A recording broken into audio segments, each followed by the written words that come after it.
Les finalistes de Koh-Lanta, l'île au trésor, 2016, sur TF1, Gesta et Benoît ont annoncé une grande nouvelle à leurs fans sur leurs réseaux sociaux début janvier, ils vont devenir parents.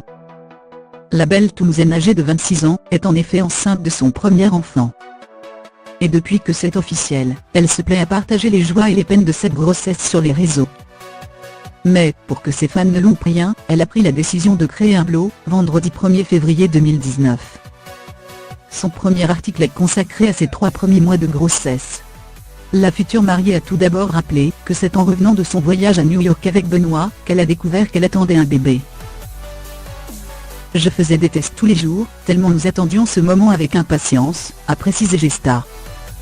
Si en découvrant le résultat du test de grossesse, elle n'a eu qu'une envie, sauter sur Benoît qui dormait encore pour lui annoncer la nouvelle, elle a finalement revenu sur cette décision pour lui offrir une annonce originale. J'ai donc décidé dans la précipitation, et sans beaucoup de moyens à disposition de lui écrire au rouge à lèvres rouge POS1T1 sur tous les miroirs de notre salon.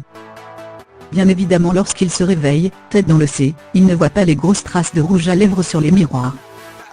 Les hommes ne sont pas très observateurs parfois, mais je vous rassure il a quand même fini par le voir. Quelle émotion!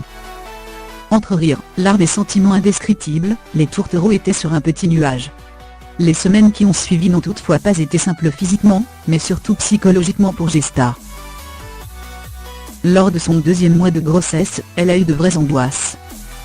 La raison ? Des fausses couches peuvent survenir dans les 3 premiers mois, et elle craignait d'en être victime, étant de nature stressée et très angoissée. J'avais peur de me projeter, de tomber de haut et d'être déçue, si cette grossesse n'aboutissait pas. Du coup pas facile de pouvoir savourer cette nouvelle pleinement, et de le crier sur tous les toits.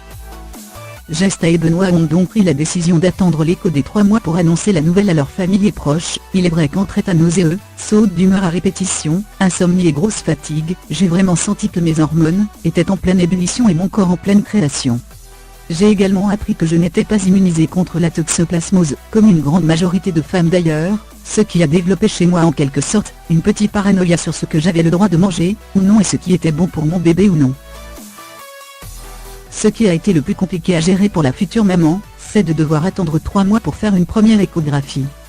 Elle ne savait pas qu'une écho de datation, pour vérifier si le cœur du bébé bat, et estimer la date de conception, était réalisée lors de la 5e semaine. En aucun cas je ne pouvais savoir si mon bébé allait bien. Mais dans tout ça, heureusement que j'avais Benoît pour me canaliser, me rassurer et être à mes petits soins, car oui les filles s'il y a bien un moment, où vous pouvez obtenir ce que vous voulez dans la limite du raisonnable bien sûr, c'est maintenant a confié Gesta. Ce n'est que le 24 décembre, que l'ancienne aventurière de TF1 a pu être rassurée. Il était enfin venu le moment de faire sa première échographie, et son bébé se portait bien. Le jour du réveillon de Noël, les amoureux ont donc annoncé la nouvelle à leur famille et amis. Maintenant que tout le monde est au courant et que le bébé va bien, on débute la phase où l'on ne veut déjà plus voir ses pieds, et l'on se regarde toutes les heures dans le miroir pour regarder si notre ventre a grossi pour notre plus grand bonheur. Pour finir, rien n'est plus beau qu'être enceinte, je vous le souhaite de tout mon cœur. Certes, il y a parfois des hauts et des bas, c'est pas de tout repos c'est sûr, mais porter la vie, partager ça avec sa moitié, voir les sourires sur les visages de ses proches, ce sont des sentiments de bonheur, comme je n'en avais jamais connu auparavant, a conclu Gesta.